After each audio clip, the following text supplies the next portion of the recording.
Et bonjour à vous les taureaux, vous êtes chez Rêve tes étoiles, moi c'est Eve, enchantée si on ne se connaît pas. Bienvenue pour votre guidance de clap de fin de cette année 2024, que vous réserve la fin d'année 2024, que vous soyez taureau solaire ou lunaire ou ascendant. Il y a probablement un message pour vous dans cette guidance. Si ce n'est pas le cas, c'est pas grave. Il ne faut prendre que ce qui résonne, ce qui vous parle. Voilà. C'est une guidance générale, hein, donc on n'oublie pas. Si vous souhaitez une guidance avec moi, une guidance privée, vous pouvez aller voir mon site rêvetesétoiles.fr qui se trouve en barre de description. Il y aura toutes les prestations que je propose, les tarifs, etc. Vous m'écrivez via la barre de contact et je vous réponds en laissant vos coordonnées. Voilà, aujourd'hui, donc tirage de la roue astrologique avec ce magnifique tapis, n'est-ce pas? On va aller voir dans vos 12 maisons astrologiques, faire un petit point complet de travail, foyer, créativité, carrière, etc. Les ressources matérielles et voilà, voir ce que ça donne. Bah écoutez, je crois que je vous ai tout dit. Hein, j'ai fait mon message de prévention, on ne prend que ce qui résonne. Ah, n'oubliez pas de vous abonner, c'est important, ça fait grandir Rêve tes étoiles. Merci à tous ceux qui le sont déjà. Et merci de votre fidélité, de vos commentaires, de votre bienveillance. Voilà, vous êtes des amours. Merci beaucoup. Allez, pour les taureaux.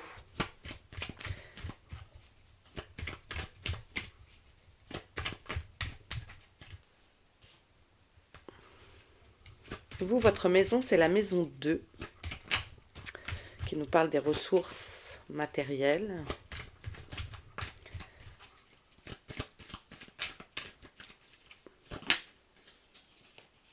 Allez, pour les taureaux. Je vais faire mon étalement.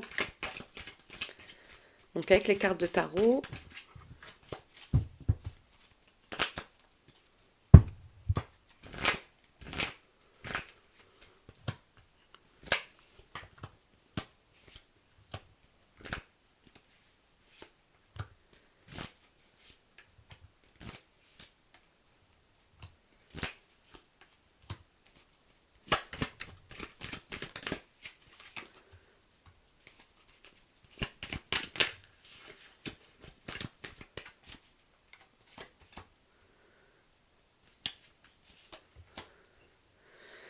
huit, 9, 10, 11 et 12. Allez, on est parti pour vous les taureaux. Qu'est-ce qu'on a derrière? Ah, on a l'as de denier, chouette. Le 6 de denier et le fou. Ok. Il y a cette volonté de créer de nouvelles choses dans la matière, il y a des nouvelles graines qui germent tranquillement. Il y a cette envie de partage et puis peut-être de repartir à l'aventure. Ok, la maison 1, waouh, ça c'est vous, qui vous représente vous, votre ego, votre identité, et on a le 10 de coupe. Donc là, on est génial. On est sur un mode, je pense qu'il y a votre âme d'enfant qui s'épanouit dans cette fin d'année, peut-être, même si c'est pas une période facile pour beaucoup d'entre nous, parce qu'on a perdu des êtres proches, parce que c'est une fin d'année, la fin d'année mélange plein d'énergie, je trouve. En tout cas, vous êtes en mode peut-être donc de retrouver votre enfant intérieur et de préparer les fêtes de fin d'année avec envie, entrain. Vous avez envie d'être dans le partage. Ça semble être léger pour certaines d'entre vous. Waouh! En maison 2, qui est votre maison, je le rappelle, qui parle des ressources matérielles, on a la reine de denier. Donc vous vous posez là en mode super, super organisé, j'ai envie de dire, mais pointilleux dans la gestion de votre budget, de vos affaires. Et ce qui fait que vous êtes serein, sereine avec cette fin d'année. Il n'y a pas de surprise puisque tout est budgété. Euh, voilà, vous êtes dans l'anticipation. Ça a l'air d'aller au niveau matériel en tout cas. Maison 3, on a le cavalier de denier qui nous parle de communication, de connaissance. Donc là, on a à cœur avec le cavalier d'aller vite et bien. Il y a cet effet aussi peut-être sûr de vous, sûr de là où ce que vous voulez transmettre, de votre façon, votre éloquence aussi. Moi, ça me parle de ça. Euh, il n'y a pas de doute dans votre discours. Vous avez peut-être un talent de persuasion avec votre entourage ou voilà. Vous êtes un bon communicant en ce moment.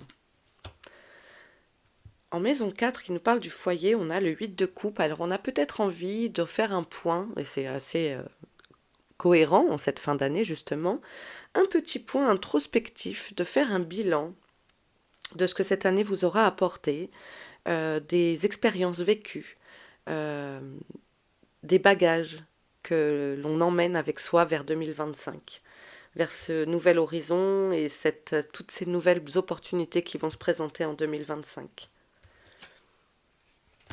En maison 5, qui nous parle des projets, de la créativité, etc., on est en mode cavalier de coupe. Pareil, on a envie que ça avance, on a envie de plaire, on a envie... ouais, vous avez peut-être envie d'être dans la séduction, que de plaire aux autres, voilà, et que ça aille vite. Vous êtes dans un projet qui vous plaît, ou les rapports en famille, vraiment, avec vos enfants, etc. Il y a cette envie d'aimer, d'aimer, de séduire, d'aimer ce qu'on fait. En maison 6, on a le 7 de coupe. Alors, la maison 6 nous parle du travail et du quotidien. Alors, on se sent peut-être un petit peu dépassé à la fois par nos envies, par enfin, vos envies. Hein. Vous sentez peut-être dépassé par vos envies et par les choix qu'il y a à faire, peur de vous tromper.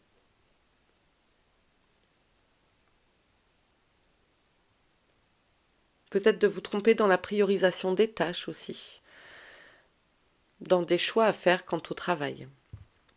Ok, la maison 7 qui nous parle d'amour et de relations. On est sur une route fortune. Du coup, ça va nous parler ici de retrouver cet équilibre, peut-être suite à ce travail introspectif que vous entamez. On a envie de retrouver un équilibre là où les choses bougent très vite. Peut-être il y a eu des chamboulements dans votre vie relationnelle, amoureuse, amicale. Et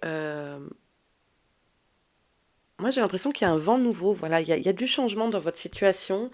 Et en même temps, il peut y avoir du stress, que tout bouge. Et en même temps, waouh, enfin, vous voyez, la roue tourne. En maison 8, on a le pendu. Euh, donc, on nous parle ici de quelque chose où vous n'avez pas la main. Et ça, la maison 8 nous parle des problèmes, des changements, des crises à venir. Et on vous dit que peut-être vous ne pouvez pas tout contrôler et qu'il y a des choses où vous devez laisser faire. Par exemple, la météo. Vous êtes agriculteur, bah, la météo, vous n'avez pas la main dessus. Donc, on peut s'adapter, mais il faut, j'ai envie de dire, il y a de l'acceptation à avoir. Il y a peut-être un immobilisme à garder aussi dans ces mots, peut-être pour gérer une situation, savoir garder ce recul, cette capacité d'analyse, de réflexion. Il y a peut-être un besoin d'immobilisme. Ou alors, est-ce que ça vous fige par rapport, par exemple, à ce choix de la maison 6? Peut-être êtes-vous en mode statu quo, je me fige, je ne sais pas quoi faire dans mes choix. On nous parle d'immobilité ici. La maison 9, qui nous parle de votre spiritualité, qui nous parle de votre évolution. Voilà, il y a quelque chose qui s'arrête. Vous en avez marre, il y a un départ, il y a quelque chose, il y a le 10 d'épée nous évoque le fait de... Je suis au bout. Donc, ça a été sûrement une année difficile. Et c'est peut-être pour ça que ça crée de l'immobilité chez vous ici. Parce qu'il y a ce ras-le-bol. Mais en même temps, vous vous rendez compte que des horizons nouveaux se présentent à vous. Et peut-être certains se sont sentis abandonnés. Et là, ben, on vous invite à garder la foi. Gardez la foi. Ok, la maison 10 de la carrière, on a le 7 de bâton. On reste tranquille. On s'énerve pas, on prend le temps. On, on- on prend le temps, on a envie que ça aille vite, mais là, on reste calme. On reste focus, on reste concentré sur sa tâche.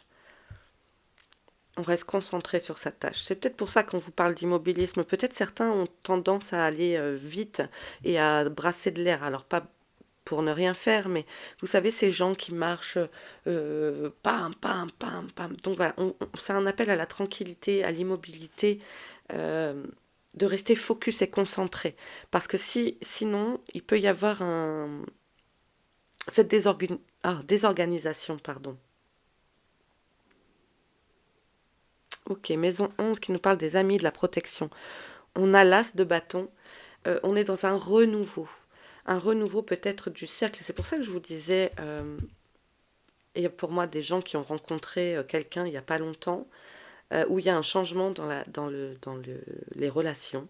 Il y a un nouvel élan, de nouvelles envies de partager avec votre entourage peut-être. Euh, ok. La maison 12 nous parle de ce qui est caché, des épreuves. Donc ici, on a le roi de bâton, pardon. Euh, on a le roi de bâton. Gare peut-être gare à l'autorité, à cet excès d'autorité en vous, de rester, je vous le disais, communicant, une facilité de communication, mais en même temps de, de veiller à vos mots, à prendre le temps de réflexion, à prendre le temps de la digestion. Ok. Bon, on va aller prendre avec affaires sensibles les cartes des maisons qui sont peut-être un petit peu plus tendues, nécessitent des précisions sur le côté ouais, plus sombre.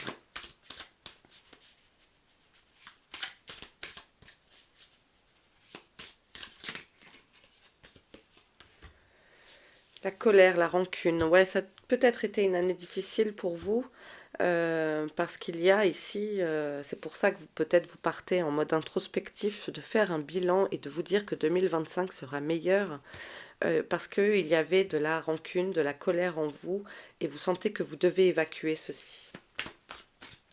En maison 6,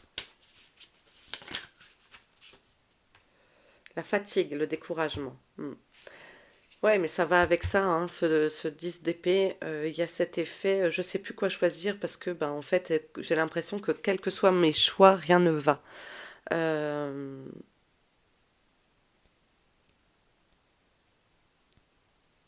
sur un plan du travail et de votre vie quotidienne, peut-être êtes-vous, pardon, trop stimulé, avez-vous une charge de travail très importante qui fait que ça vous fausse vos choix.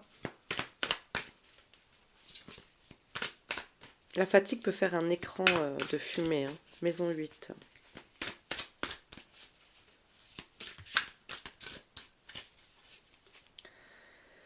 Les mensonges, la sournoiserie.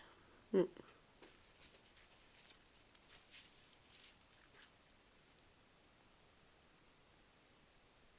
Peut-être êtes-vous témoin de choses, d'attitudes de gens, de personnes qui vous fatiguent justement. Et en fait, on vous dit, ok, laisse tomber, déjà reste focus, mais ne bouge pas. Les choses se régleront. Vous avez constaté, ok, mais restez, lâchez prise avec ça, ne vous énervez pas pour rien. Restez dans cet état-là, du 10 de coupe. Maison 9.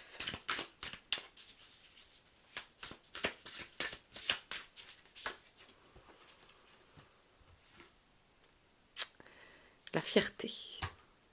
Hmm. Alors ça va me parler d'ego aussi, hein. Euh,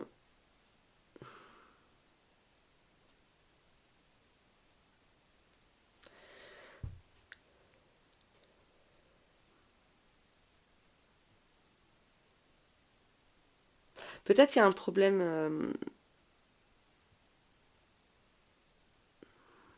par fierté, peut-être certains pourraient préférer partir, euh, tourner le dos à une spiritualité, ne se sentant pas écoutés, pas reconnus. Je vais en prendre une autre. Beaucoup trop d'autres.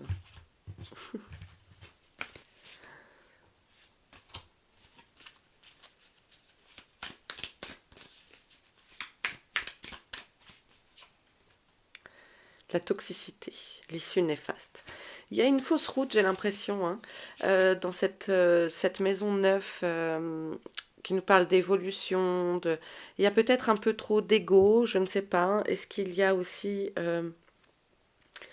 des croyances qui vous limitent? Enfin, il y a un ras-le-bol, En fait, j'ai l'impression qu'il y a une fausse route sur ce développement spirituel. Allez, on va aller voir la maison 12.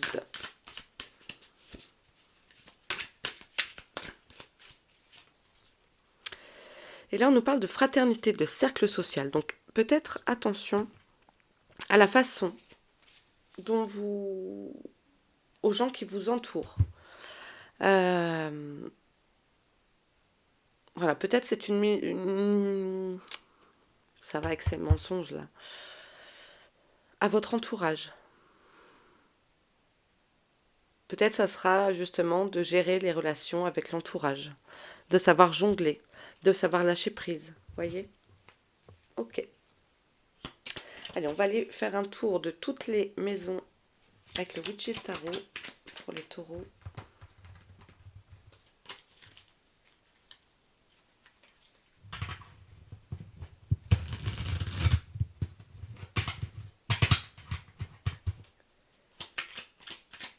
Maison 1.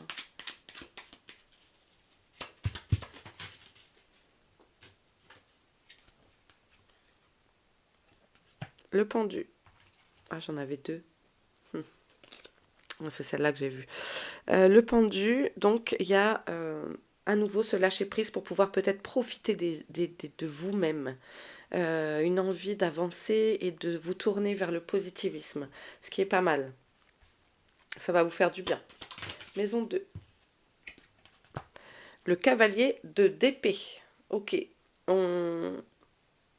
y a pour moi une envie de partir à l'assaut. Alors vous êtes dans la sérénité des ressources. Est-ce que vous en avez envie de plus? Je pense qu'il y a un besoin de se renouveler sur 2025 et du coup on a envie de partir, que ça aille vite et vous réfléchissez très très vite, peut-être à des placements financiers à faire. Ça peut me parler de ça aussi. De la réflexion rapide, rapide, rapide. Maison 3. Votre maison. Il y a trop de cartes. Ah ben non, maison 2, je suis bête. Non, non, excusez-moi. Vous, c'est la maison 2, n'importe quoi. Ok, maison 3, donc on a le valet de bâton. Donc au niveau des ressources, on essaie de garder ce côté. Donc il y a à la fois ce cavalier de denier qui est sûr de lui, qui sème des choses, qui veut avancer, etc. Et puis il y a la maison 3 nous parle aussi des connaissances. Et ce valet de bâton, lui, il est en mode j'ai envie d'explorer, j'ai envie j'ai plein de projets en tête. Donc c'est un bon équilibre dans la communication et l'apprentissage, je trouve. Maison 4. Le roi d'épée, ouais. Cette colère, hop, elle est évacuée. Vous voulez plus vous laisser faire, vous faites le point et vous voulez avancer et poser vos limites. Vous vous posez en l'art de la guerre, c'est vous. Vous maîtrisez. Donc c'est fini ce temps-là.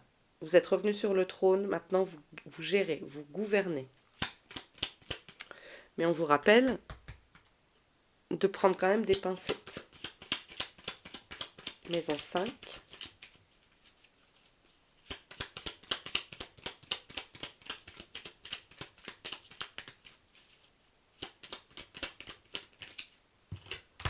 Le 5 de denier. Ouais, il y a une peur. Pardon, attendez. J'ai fait tomber une carte. Il y a une peur du manque. Il y a une peur de manquer, que ce soit figé. Peut-être aussi, du coup, ce besoin de séduire. Parce que pour que ça marche,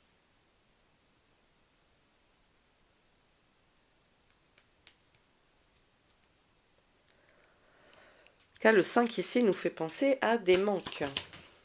Maison 6. On a le 7 d'épée. De bâton. Pardon. donc qui revient là, et qui parle, qui est la même carte que dans la carrière. Donc on reste focus, on reste sûr de soi, mais en mode serein. J'ai l'impression que c'est le dernier effort, vous voyez, c'est la dernière ligne droite, donc restez focus. La maison 7, on a la tempérance. Et vous voyez, cette recherche d'équilibre dont je vous parlais tout à l'heure, eh bien ici, on vous dit gardez l'équilibre. Et ça va être ça, hein,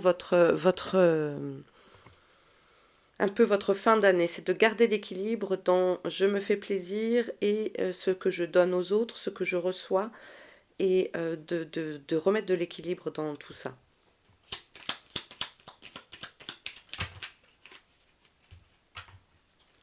Maison 8.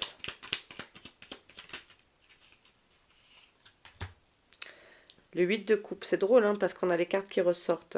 Donc on refait le point, on prend le temps de réfléchir, de s'isoler et d'analyser peut-être aussi si on a capté que des gens nous mentaient, etc. Euh, on prend du recul. C'est ce qu'on vous demande en maison 8. Prendre du recul par rapport à différentes crises qui pourraient être traversées. Prenez du recul par rapport à ça. C'est la dernière ligne droite. Et vous n'êtes pas seul, vous avez le soleil, d'accord? Donc sur la maison de la spiritualité, de l'évolution, en fait, c'est un mauvais cap à passer et je pense qu'en fait, vous avez des fausses croyances, des choses qui vous sont renvoyées qui ne sont pas les bonnes. Peut-être votre mental est trop présent avec ce 10 d'épée en même temps, c'est clair. Mais on est sur une fin et là, on vous dit que comme pour ici où le soleil est à l'horizon, eh bien, le soleil se présente à vous. Magnifique. Maison 10.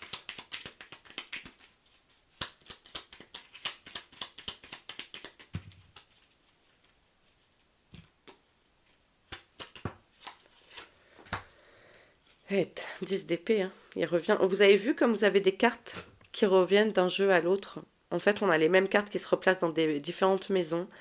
Et donc, bien, il y a ce découragement qui est là. On l'a vu, fatigue et découragement ici. On l'a à nouveau là. Donc, je vous invite à rester focus sur votre dernière ligne droite avant les congés, à boucler les derniers dossiers. Courage. Je vous envoie plein de force et de courage. Restez focus. Ne vous concentrez pas sur ce qui ne va pas. Restez dans cet état-là du 10 de coupe. D'accord? Vous savez ce que vous valez. Vous savez de quoi vous êtes capable.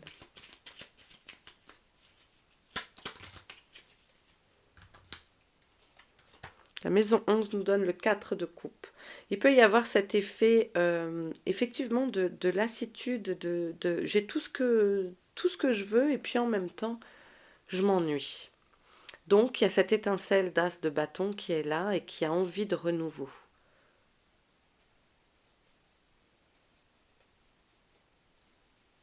Laissez-vous faire. On a le chariot pour la maison 12. Ça va aller vite. Vous saurez prendre le bon chemin, la bonne décision. Mais il y a du choix à faire. Il y a du choix à faire ce mois-ci.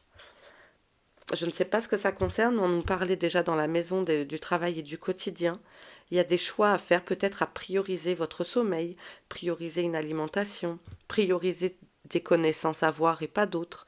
Voilà, si vous êtes fatigué, priorisez vos envies, vos besoins. Ok. Ok. On va terminer avec un message de vos guides avec l'oracle de là-haut. Message pour les taureaux pour cette fin d'année 2024.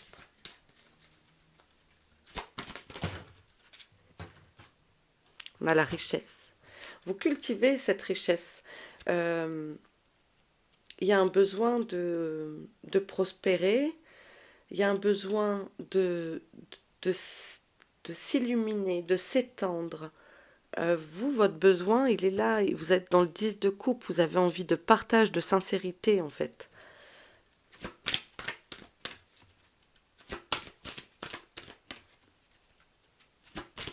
Vous êtes un être très riche et à multipotentiel.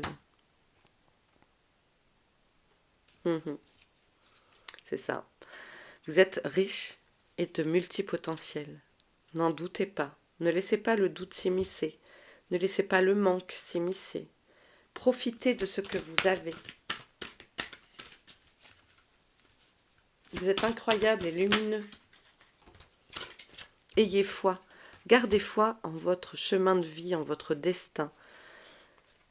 La route peut parfois sembler longue, mais on arrive à destination.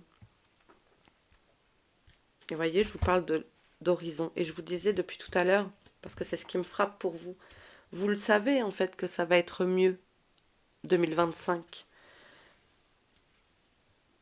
Et là, vous vous dirigez droit devant. Ce qui est important pour vous, c'est de rester focus. Focus sur cette fin d'année, concentré, jusqu'à ce que vous puissiez être en vacances, que vous ayez un peu de temps pour vous. Là, c'est la dernière ligne droite. Je vous sens dans la dernière ligne droite. Courage. Courage et force. Alors, ça me dit aussi de ne pas hésiter à solliciter certaines personnes pour vous offrir un coup de main. Vous êtes entouré. Vous êtes entouré aussi bien de là-haut, ne l'oubliez pas. Ne vous sentez pas abandonné, vous ne l'êtes pas. Vous n'êtes vraiment pas seul. Ok, bon. Bien écoutez les taureaux, je vous laisse ici. J'espère que ce tirage vous amènera des pistes de réflexion. N'hésitez pas à vous abonner. Je vous ferai un tirage cérémonie d'ouverture 2025 avant la fin décembre. On fera la même chose, la roue astrologique. Voilà, je vous embrasse bien fort, prenez bien soin de vous et on se retrouve très vite. Des bisous.